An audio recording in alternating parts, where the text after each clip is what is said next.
In this video, I'm going to be teaching you about how getting over Scratch Edition works in the code. So this can be helpful for speedrunning if you need to know how the game mechanics work, because it does help you understand how to go faster. And as well as if you want to make mods or maps, then you're going to want to understand how the code works. So this project is what I'm calling Omega Lite. I've removed all of the extraneous mechanics to leave just the bare bones structure of the game. So this way you can learn the basics before I go over the other mechanics later. So I'm going to go over all the code in this. The first thing that happens, of course, it resets your position and speed, and then for every frame it'll run all broadcast ticks. The way broadcasts works is each time you broadcast something, it gets logged into a list of broadcasts in the system that needs to be run. So this whole thing is going to run first, and the broadcast will be listed in this order, so these three. And that means that in the order the sprites are in terms of layering, it's going to receive these broadcasts. Now in this case, fixed collisions is only received by the player, so this runs with the two custom blocks that I'll go over. Then tick player, which is also just in the player here, and then position level, which is in the hammer, which is on the top layer, and then the level. Now I'll go over how these two sprites work very quickly, although it's not very related to the physics. So the hammer just gets set to the position where these hammer X and hammer Y variables tell it to be, and then it points toward opposite from the player. So pretty simple. The switch costume, the big part, is to avoid Scratch's fencing limit, which is when the sprite is trying to get positioned way off of the screen, and then Scratch gets it fenced, or it gets, if you were trying to position it here, then it might get positioned like here instead. So by switching to a bigger costume, in this case it's just a full screen costume, it's going to let it get positioned somewhere over there, and then it'll switch back to the normal hammer and it'll be not visible. The level, also pretty simple, although a few more scripts here. First thing it does is it creates 4 total clones, each with a different LX and LY, the level X and level Y. These number the chunks. As you can see by the costumes, each costume is one sort of screenshot of the level, so you can see that they kind of connect to each other. For example, this one is directly above this one. So first it positions it using this position block. It uses the chunk number multiplied by how big each chunk is. In this case it's actually 16 pixels less than a screen because the chunks just happen to overlap by 16 pixels. That's just how Patch made the costumes. And then you subtract the camera X and Y. Those designate where the camera is supposed to be relative to the level. So if you subtract it, then instead of, like, for example, if it's 1,000 pixels to the right, instead of just being way off the screen, if the camera is also 1,000 pixels to the right, you'll subtract that back and it'll go back to the center. So this position is just to change the chunk number. This, for example, if we're trying to position a chunk that's too far to the left, we're going to change LX by 2, which will cause it to not be the chunk to the right of it, but the chunk after that. And then it recalls position it to see if that chunk is actually in the bounds, as in visible. And then it goes to those X and Y. And then over here it just sets T, which is, I think, short for temporary. This is a temporary variable that stores the name of the costume that it should have based on its positioning. And then it just tries to switch costume to that, and if it's successful then it shows, or if that costume doesn't exist then it hides. Okay, so we're going to go back to the player sprite. We're going to start getting into the physics. So fixed collisions is its own little script here. It's a pretty simple one. All this does is, at the beginning of each frame, it checks if the player, or the hammer for this one, is touching the level. And then it uses this fixed list, which is just a bunch of numbers that moved around by a little bit, like by 1 pixel at a time, to try to get it out of the level. This is pretty much only necessary because, as Griffpatch said in his commentary, the touching block in Scratch is undeterministic. As in, like, you can call that random. So, if you wanted to like mod this, I don't think this script is likely to be very useful, except in one case. I used it in my skyscraper map. I intentionally clipped you into cars that were moving, and then I made it so that it moves the player and hammer to the right. So you could just like put at the bottom of this script, change player X by like 10, and then if you clip into the ground, you'll start moving really fast to the right, instead of the default, which is the player moves up 2 pixels per frame and the hammer 1 pixel up per frame. And by the way, the reason why it's different is because of this thing right here. I'm not really sure why it's here in the hammer and not in the player, but there's a -1 there and not here. Okay. You already know what position level does, so now all we have to cover is tick player. I'll look at this part first. After the physics, which is basically what tick is, it sets the camera, in this case, to the player, rather than having its own camera script, just for simplification. And the player will be at the center, and yeah, that's it. Okay, physics time. So, tick. We start off with gravity. In this case, I just have it change player SY by -1.3, which just means that the speed of the player is going to be decreased. It's going to go toward the ground. So, of course, if you wanted to change the gravity, you can make this number a bigger negative number to make more gravity, or a smaller number to lower the gravity, or you can even make it SX and make the gravity go to the right or left. Here I've began renaming some of the variables because the original names weren't very clear. This was originally called TX and TY, for example. Now it's called hammer SX and hammer SY, because these describe the speed of the hammer in this frame. So what this does is basically, if let's say my cursor is like right over here, the SX and SY is just, the SX is this distance and the SY is this distance. And then you multiply it by 0.4. That's just a multiplier that makes your hammer not so strong. Extent. All this does, look at the script right over here, all this does is saying that, let's say, my cursor is all the way like up at the top right corner.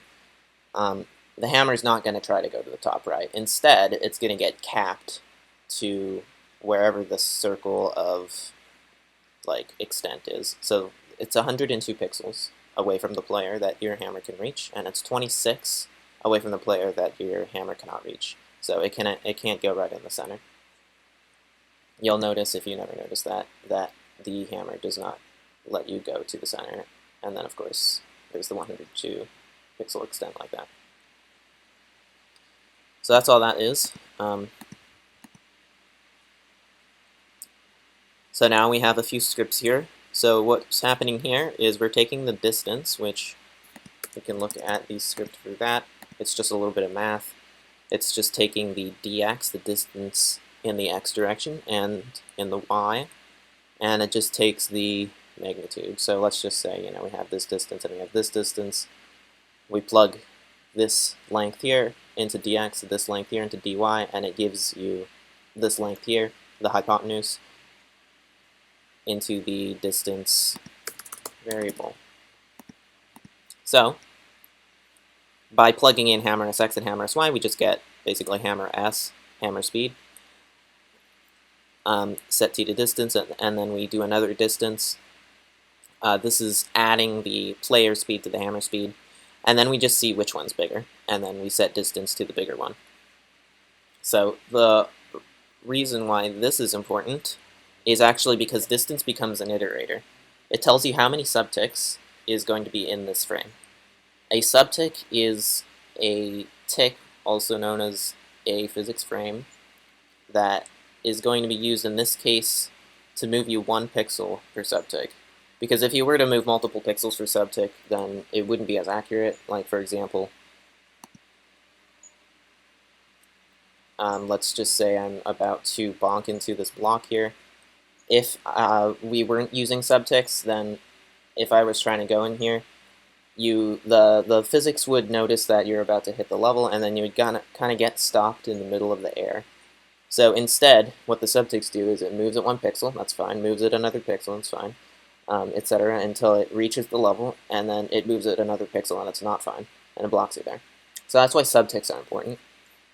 The distance tells you how many subticks you're going to need that frame, and the reason why we're choosing between these two is because it's just figuring out what is between the player and the hammer, which one is moving more pixels, and then set distance to that many pixels. So set distance to ceiling of distance, that's just because we need to make sure we cover every pixel, including if the distance is slightly more than needed. Then over here we just set player dx, dy, hammer dx, and dy. So this is basically what the speed is except per subtick. We see that we divide it by distance, so this is just how much it needs to move on that subtick rather than on that frame. So that's pretty much the end of tick. We're going to move into move hammer next. This basically sets up, by using the hammer SX and SY, where the hammer wants to go, and pretty much sets up move hammer, which is the beginning to actually do some stuff. But first, we have to decide whether to move player next or move hammer first. So these are 2 scripts in the game that each frame chooses to run this one or this one. If you're move player nexting, that means you're pulling. So your hammer is not going to move, but your player is going to move. If you're at move hammer first, you cannot pull, and you're probably in the air. Your hammer's probably in the air. Potentially the hammer is actually on the ground, but you're just not gripping the ground well enough. Okay, so what's going on here in order to decide whether to do the pull or not, basically, is first of all, we just set these variables that we'll see what those are used for later. This part is just to save the hammer and then set it back. Hammer wall, bunch of math looking here. It's pretty simple actually. So it just takes the delta hammer. What does that mean? Well, it's just the combination of the subtick speed of the hammer and the player. So this is what we would call the absolute change in the hammer position that frame. By that I mean it's relative to the level, because the player is going to move along with the hammer and then the hammer is going to move by itself. So it takes that absolute speed and then it just sees what the direction is. So if, what are we looking at here? So the delta hammer x over the total change, this tells you how much x is relevant to the entire speeds. So if the direction was mostly horizontal, this number would be big. If it was mostly vertical, this number would be small. So by saying it needs to be more than 0.2, it's just saying that it needs to be like this would be fine, and this is fine, but this is not fine, because it needs to be just a little bit relevant. The horizontal needs to be a little bit relevant to the direction. This is, of course, just the opposite. It's just for the y. If the y is a little bit relevant to the direction, so this would be fine, and diagonal would be fine, but this would not count. So this part is just changing the hammer x by a pixel, and the same for the hammer y. So if your direction is like up and right, then your hammer is going to get moved 1 pixel to the right and 1 pixel up. If it's directly to the right, it's just going to get moved 1 pixel to the right. So basically what this does is it's just checking, is the hammer about to grip the level? Touch equals touching. This is just checking if it's touching the level. So we'll see that we put in the not block here, which is actually meaning that we want to choose the hammer. So it changes it to hammer hitbox and then goes to the hammer position, which we've just changed by 1 pixel. And then we set the touch variable to whether you're touching the level, which will be true or false.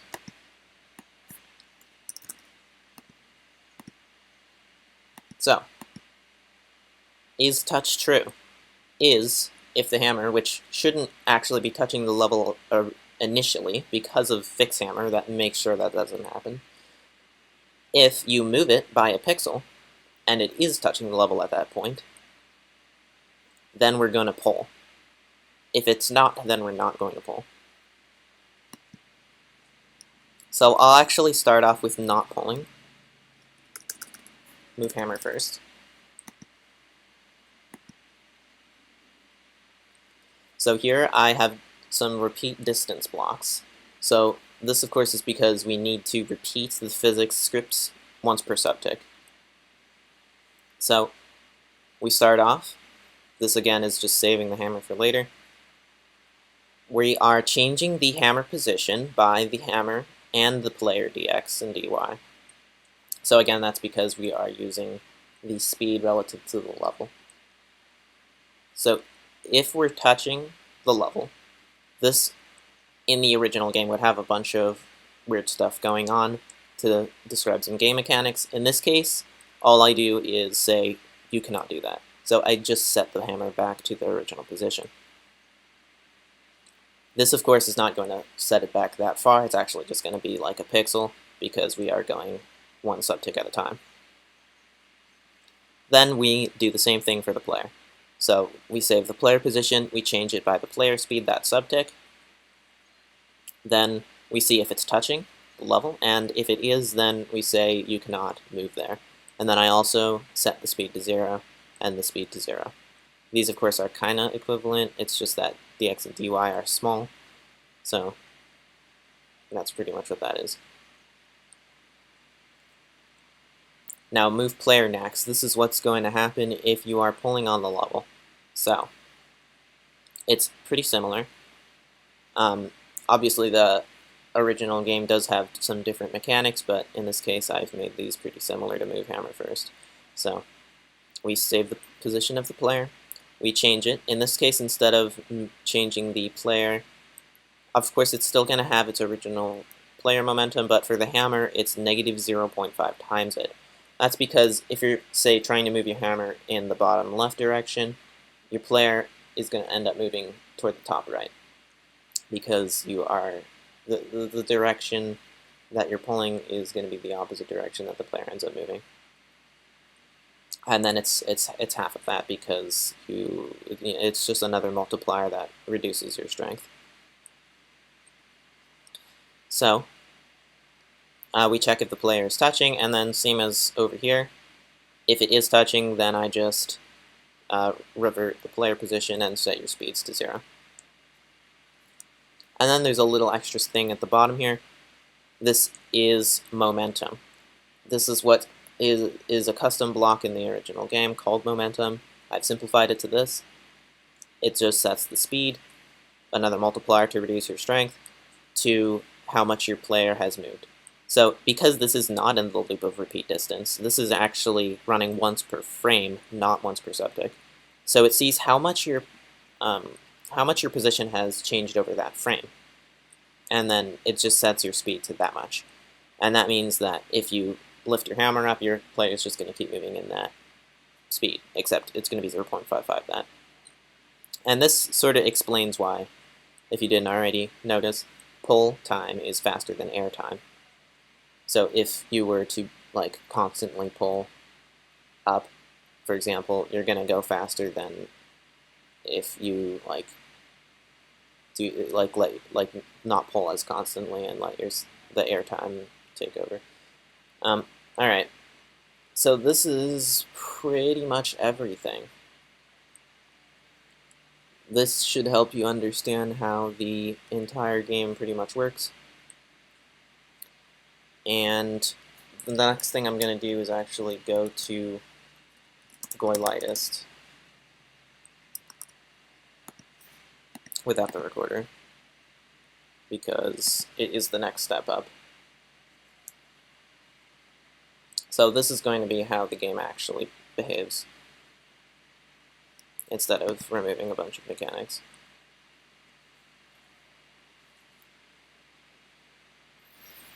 So I'm going to open this in Turbo Warp. You're going to see a lot of similarities as well as some differences.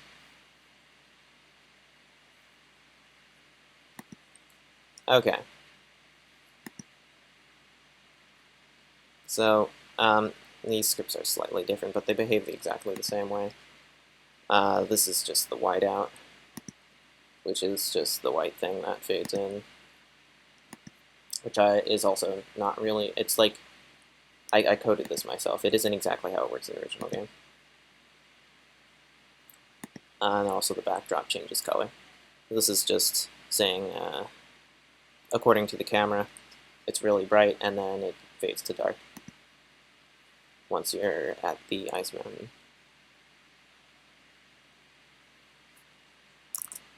This is the wrong one.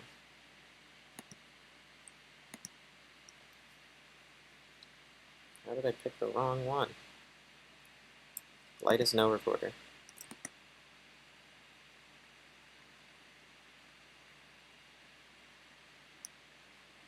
GOI Litest.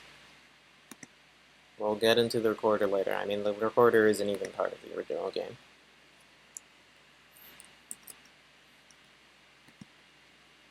Okay, so GOI Litest. So, what do we have here? In this project, I have also added a little bit of something that wasn't in the original game, which is just the seconds of the FPS. So, the reset timer is just used for the FPS. So yeah, we at the beginning of the frame here, we're just resetting. We now have some camera variables that we need to reset, because we need to use a camera. As you can see in this project, the camera doesn't just follow the player. This is like actually what the game looks like. And then we have some extra scripts here. Repeat until player Y is more than 16,000. This is the win condition right here. If the player Y is more than 16,000 pixels, then it escapes the repeat until loop. It sets FPS in seconds and shows them, and it goes back to forever all broadcast ticks, which just means that the game still runs, but the time has stopped. So, yeah, not much to see there. In terms of the physics, it's basically the same. We now have a center thing. This is all about the camera. Broadcast center. Broadcast center. So the player receives this and sets the camera to the player. This is what happened before. But you'll never actually see the camera get set to the player, because after that, there's some camera scripts here that make the camera, after the physics happens in tick, it sets the camera to what you actually see it happen. The level also receives center. This is important. Level needs to position itself whenever the camera moves, because the physics is going to run with the camera centered on the player, and then the camera is going to move to where it visually is, and then the level has to move there. The reason why we're even doing this is because if the player is off of the screen, touching does not work. The touching block in Scratch only works if the things are on screen. So you need to change the position of the camera to the player so that the player is contacting the level, and then the Scratch can actually see that's happening. Let me look at these t equals get scroll blocks.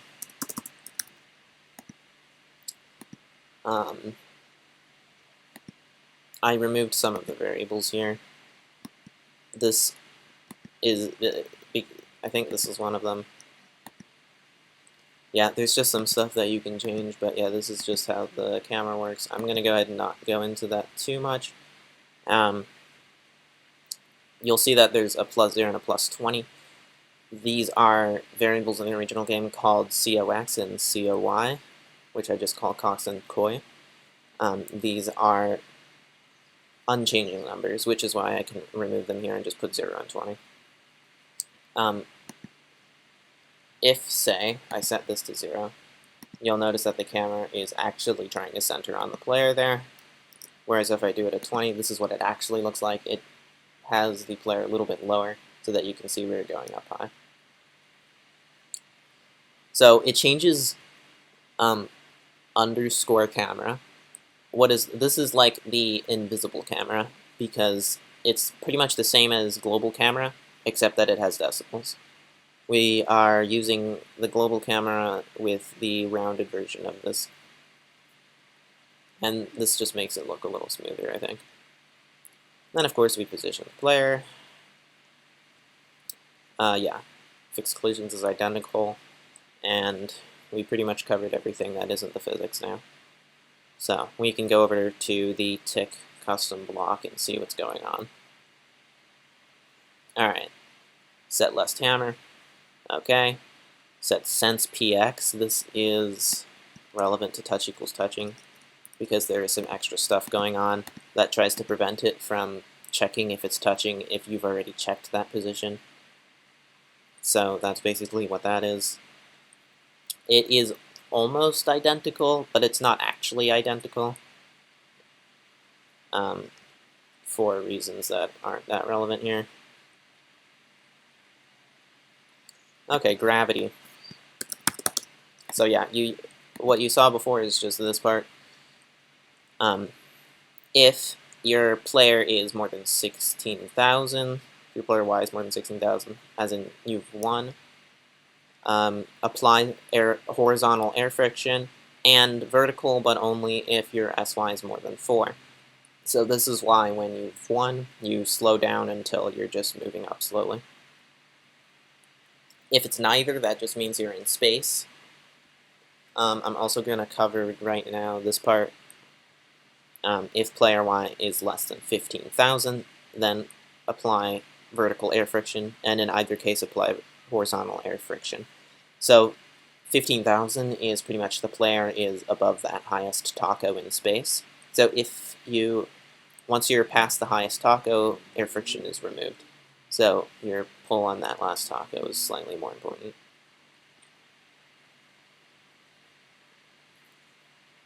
So this is space gravity. It uses these variables to loop through planet, which is a list right over here. It is length 14 because there are 7 tacos in space, and this is the X, this is the Y, another X and Y pair. It loops through all of the planets to see which one you're closest to. It sets this to which one you're closest to, how far you are away from them, I mean. The distance, of course, is how... Wait, no, that's not what it... Okay. That changes the speed. Okay, yeah, so basically it changes the speed by some amount where it gets more and more as you get closer. It sees how fast you're going, and if you're going really fast, it caps it off.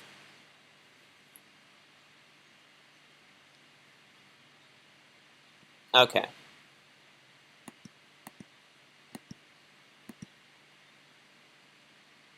Player SY is less than -64, set player SY to -64. If you're falling too fast, don't let you fall any faster. That's what that means. Alright, TX and TY, like I was mentioning before, this is just hammer SX and hammer SY. These could be just 0 and 20. I don't know why I didn't replace these. Anyways, same thing there. Now, there's a few things that are being changed here. So, these are limits that describe how fast your hammer can move. So if you're trying to move it too fast, then it caps it off. Then over here it uses last TX and last TY, this is basically hammer momentum, and it uses that to see if you're changing the hammer too suddenly, like the direction that you're trying to move it, and it caps it off if so. extent. Same thing going on here. You'll notice you don't see any hammer SX and hammer SY getting set here. That's actually just because GriffPatch coded it so that it gets passed into every function, which is a little bit odd, I would say. But every function now contains a parameter that lets them communicate what that hammer SX and SY is. Absolute vertical hammer velocity is used later. This is, of course, just the combination of the player and the hammer speed, but only vertical. Player gets positioned there, not too important. And then after move hammer, we see what how much the hammer moved, and we set the last hammer absolute speed to that. Alright, so what's happening in move hammer? Again, this is where things actually start happening, but first we need to pick move player next or move hammer first. Yeah, this part is almost the same, but you'll notice a pretty important mechanic right here. This is mechanic I removed before. If last hammer absolute speed is less than 3, then check if you're touching the wall. If it moved fast, more than 3 pixels that last frame, you don't even care, you are not pulling that turn, or frame. So that means that on a frame that you've moved your hammer significantly, even if it has rammed into a wall, you cannot pull the next frame, because on that next frame, it sees that the last frame you moved more than 3 pixels, and you cannot pull. So this is actually why it takes you what I would say is a 2-frame window in order to start pulling. Like you hit the ground, it moved too much that frame, and then it waits another frame, and the hammer is still there, and you're still not pulling. Then it didn't move very much. Hammer last absolute speed is less than 3. It should be 0, in fact. Then that next frame you're going to actually start pulling. So there's 2 frames that the hammer is on the ground and you are not pulling. Of course, if the hammer is really close to the ground and you hit the ground, then it's only going to be a 1-frame move player next initiation, because that last hammer absolute speed was less than 3. If this said like it equals 0, then this wouldn't be possible, but since there's a little wiggle room there, you can be really close to the level and you can hit it, and then it'll only take 1 frame for it to transition, because there's that frame, you hit the ground and move player, or move hammer first, then the next frame it's going to move player next. So yeah, this all is the same. So we'll start off with, in this case I'm actually going to start with move player next, because this one is actually simpler.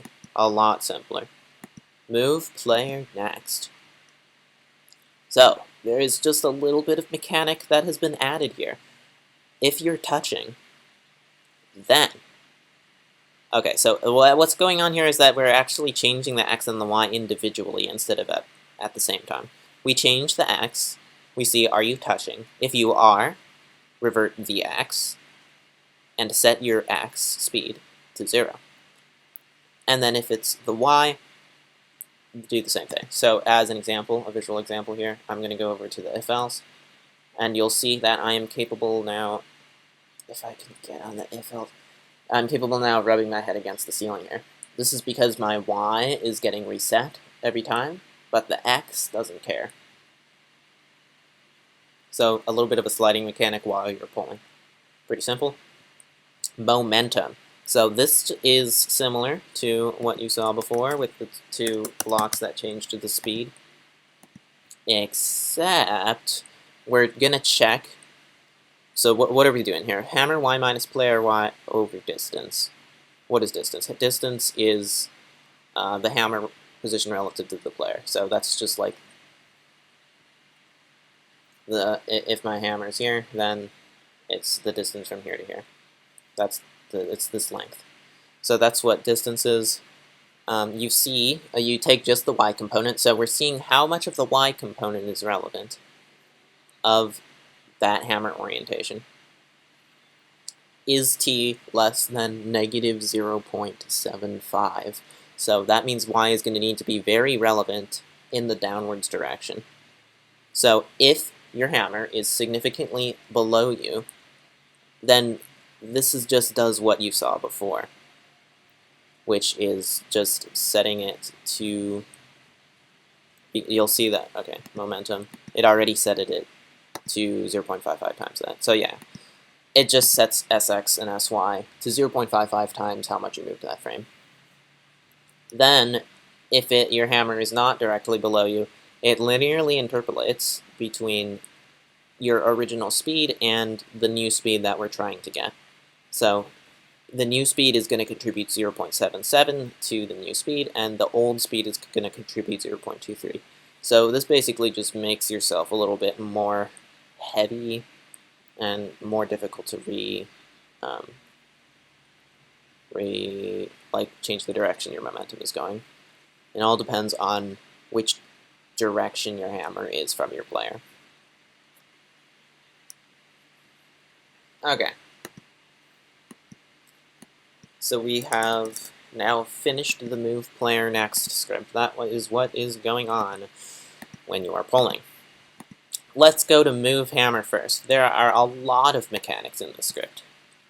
It's just stuff that makes the game look more normal when you actually play it. So this system here is just identical to what we did before. It's just a repeat distance times. Do the subtick. These variables here are not even that important. We'll get to them later, though. I think these two are actually unused. Yeah, I don't know. Drift matches code is a little spaghetti. But anyways, so save the hammer position, change by the hammer speed and the player speed, same thing. Alright, so what's going on? So, if we skip, like, ignore everything. Set hammer X to TX, set hammer Y to TY, as in reset the position of the hammer. That's what happens when you hit the level. Except, there's some sliding mechanics going on.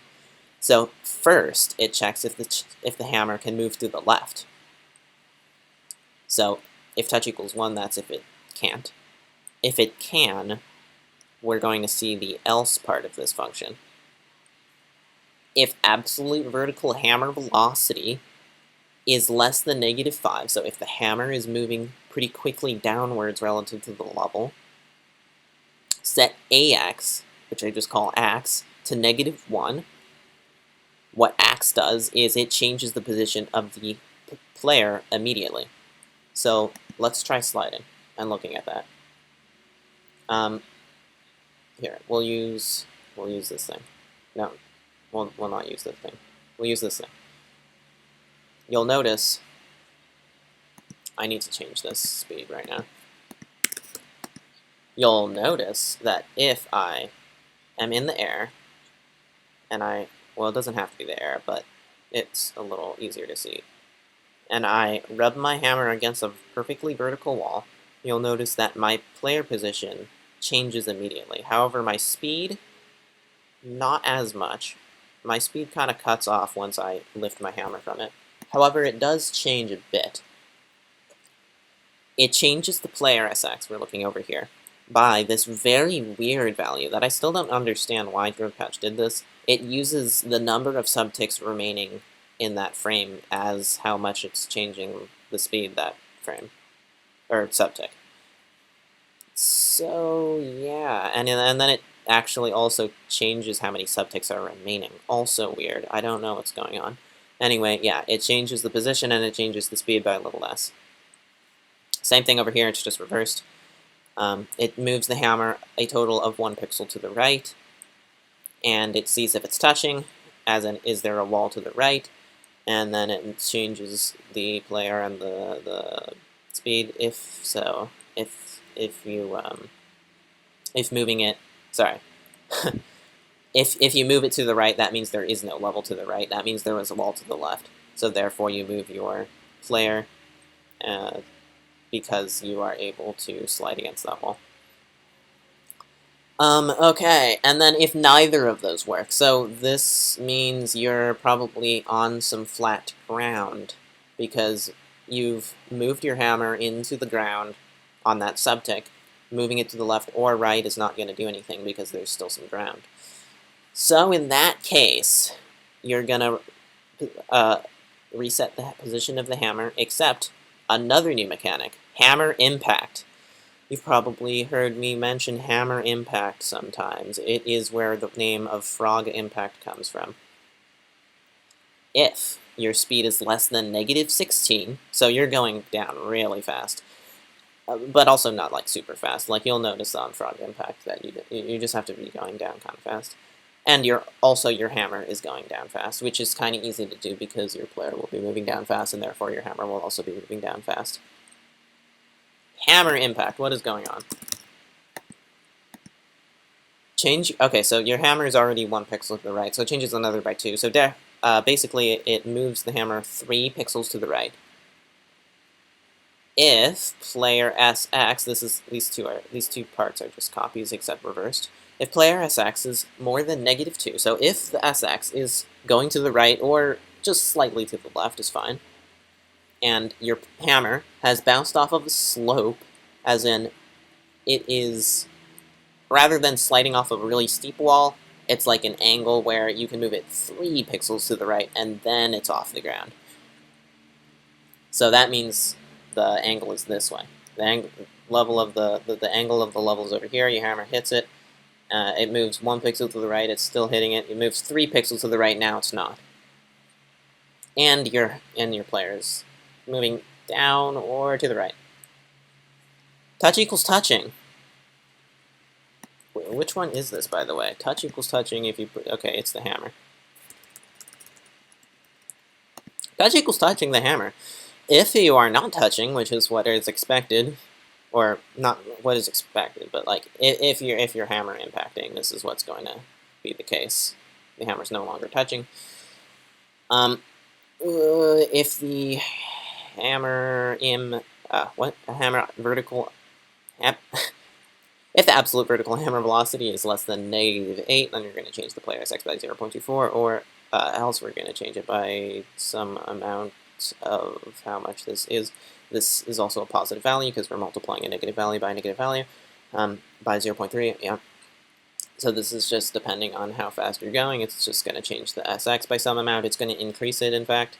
And then it's going to set player SY to exactly -0.3. So that's just going to be falling very slightly. So it's basically just going to go from falling. So let's say there's a level here. You're falling. And then it's basically going to bounce off like that. So, and then you take away 1 from the SUBTICK counter for some reason. Okay, and then of course this is the same thing, except reversed. Okay, that's what hammer impact is. Awesome. So we have now covered what the hammer does in the move hammer first choice of phase in the physics. Now, for the player, there's a bunch of things that go on. So, first of all, we save the position of the player. We change the player by how much its speed is, as well as if you've slid, then also do that. If you're not touching the level, we are done here. Stop this script. If you are touching the level, so you have ran into the level in some way on that SUBTICK, let's try changing the player X by -1, move it to the left 1 pixel. If you are no longer touching, as in sliding to the left is successful, we're also going to change the SY and SX by some stuff. So let's see what's going on. SY by abs of SY, that is just 1, but using the sine of SY. So yeah, this is just changing SY by -0.7, except depending on which way we're going. So yeah, let me take an example of this. Probably don't need it to be slowed down anymore. So we run into a wall, and you'll notice that my momentum kind of goes kaput. So let's try like over here. Yeah, my momentum it rubs against the wall and it gets a little bit slower. So that's what's happening. Okay, and then what's going on here? If the absolute value of player SY is more than SX, then change. Okay, yeah, this is just another thing that changes your horizontal speed this time. Okay, why are we changing distance by -1? I don't know. Alright. Same thing, but on the other side. Okay, so we tried sliding to the left and right, but actually, basically, like the hammer, we are on the ground. Or it could also be a ceiling. Same for the hammer. So, what we do, we change the X back. The X is still having been moved by how much that subtick has tried to move it. The player Y, however, we are reverting it, except we're also rounding it, which is just, I don't know, makes it cleaner or something. Set D2 to the, this is just like the distance function, it takes the initial player speed, so yeah, D2, initial player speed. How much of is the Y relevant to the initial player speed? So, you hit the ground, and it's a ground because and not a ceiling because we're looking at the Y is very significant and it's downward. And it is less than -4. It has to be some amount downward enough.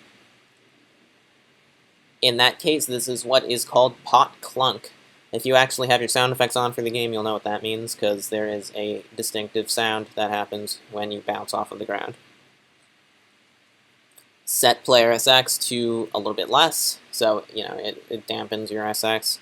Set player SY to what your initial SY was, except go back up and then hit the make it less. So you know it just really dampens that Y speed, but it like bounces you. And then, so let's say you couldn't do that. Well, it's kind of likely because you do have to be moving down like real hard for that to actually take place. So if that's not the case, you're hitting a floor or a ceiling, then let's check if your player is touching. If it is, so what is going on? What we did over here, we did set the player Y around TY. We reset the player Y. So there is a chance that there is a chance that the player is no longer touching the level. If it is no longer touching the level, then we're gonna reset the X. We're gonna set the speeds to 0. Yeah, that's if you like bonk real hard into a wall. Your speed immediately stops. Yep. Else, another one. Change this, what is going on? If D2, so if your initial player speed is really small, so if you were barely moving, then you just take half of the speed. Okay, exciting. So, you know, that's not really going to be visible because you have to barely be moving. Else, if, set T to absolute value of player SX over the initial player speed. So, like, again, this is just like how much of the X speed is relevant. Set player SX to player SX times 0.3 plus, so this is the initial player speed.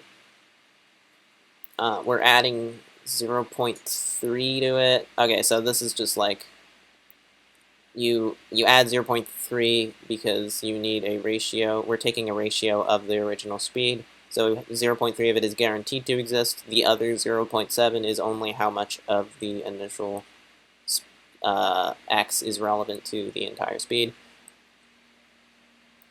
Yeah, a little complicated. And then, yeah, we just... this is guaranteed. Well, not guaranteed. It's going to be a value between 0.3 and 1, basically, that we're setting, that we're multiplying player SX by. And then this part is very odd. This is an asymmetry in the physics. If the speed over the entire speed, which this is guaranteed to be a positive value, it's just a length, because you'll see over here that multiplying a positive value by itself or a negative value by itself is positive, so yeah, this whole thing is positive. If specifically you're going to the left, like significantly, and you're going down quite a bit, then set player SY. So this is like pot scrape, like bouncing instead of your player either pot clunking or stopping immediately. So yeah, your SY gets dampened. It's a little bit of a bounce. Your SX gets dampened.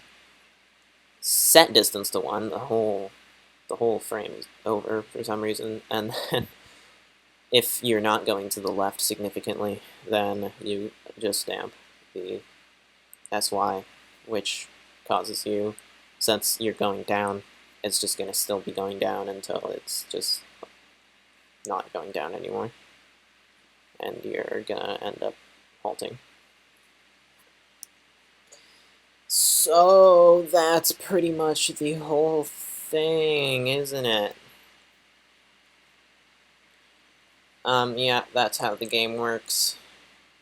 Obviously, there's probably some stuff that I could have explained, but at the moment, I don't fully understand what's going on everywhere, like all of the implications. I'll have to work on that. But that's what all of the code does, so that should help everyone understand what the code's doing.